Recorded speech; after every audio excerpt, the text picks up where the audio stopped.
और रेट भी काफ़ी डाउन हो चुका है जी, सिर्फ और सिर्फ 120 रुपए किलो। लेकिन फूल गोभी आपको स्पेशल क्वालिटी इस्लामाबाद मंडी में सिर्फ और सिर्फ 30 रुपए किलो मिलेगा, यानी कि 150 रुपए का 5 किलो, और 100 रुपए दड़ी भी चल रहा है जी। और नए आलू का रेट है जी सिर्फ और सिर्फ 70 रुपए किलो, 350 रुपए का 5 किलो। जर अच्छे वाला क्या रेट है? 500 रुपया 100 रुपए किलो। और ये चूरा ये वाला 300 रुपए दड़ी, 60 रुपए किलो। ठीक हो गया जी। शिमले का रेट है जी 220 रुपए किलो, 1100 रुपए का 5 किलो। अरवी का रेट है जी 100 रुपए किलो, 500 रुपए का 5 किलो। बंद गोभी का रेट है जी 100 रुपए किलो, 600 रुपए का 5 किलो। और चिकंदर आपको मिलेगा जी 110 रुपए किलो, 550 रुपए का 5 किलो।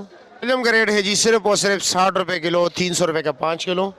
करेले का रेट आज ज़रा तेज़ है, 120 रुपए किलो है जी, 600 रुपए का 5 किलो। कंदी का रेट है जी 140 रुपए किलो, 700 रुपए का 5 किलो।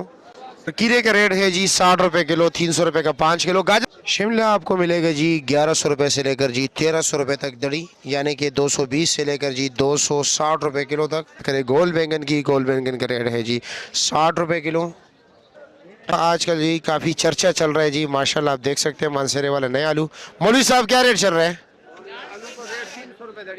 कितना? 300 रुपए दड़ी, 60 रुपए किलो मिक्स वाला। अच्छे वाला क्या रेट है? 400 रुपए दड़ी। अच्छा जी, शुक्रिया। चुकंदर का रेट है जी 110 रुपए किलो। अरवी का रेट है जी सिर्फ और सिर्फ 100 रुपए किलो, यानी कि 500 रुपए का 5 किलो। गोभी मुख्तलिफ रेट चल रहे हैं जी, 500 से लेकर जी 600 रुपए तक दड़ी है जी। मटर का रेट है जी 120 रुपए किलो, 600 रुपए का 5 किलो। मालू टिंडे का रेट चल रहा है जी सिर्फ और सिर्फ 40 और 50 रुपए किलो। और लौकी का रेट है जी 100 रुपए किलो। करेले का रेट चल रहा है जी 100 और 120 रुपए फी किलो।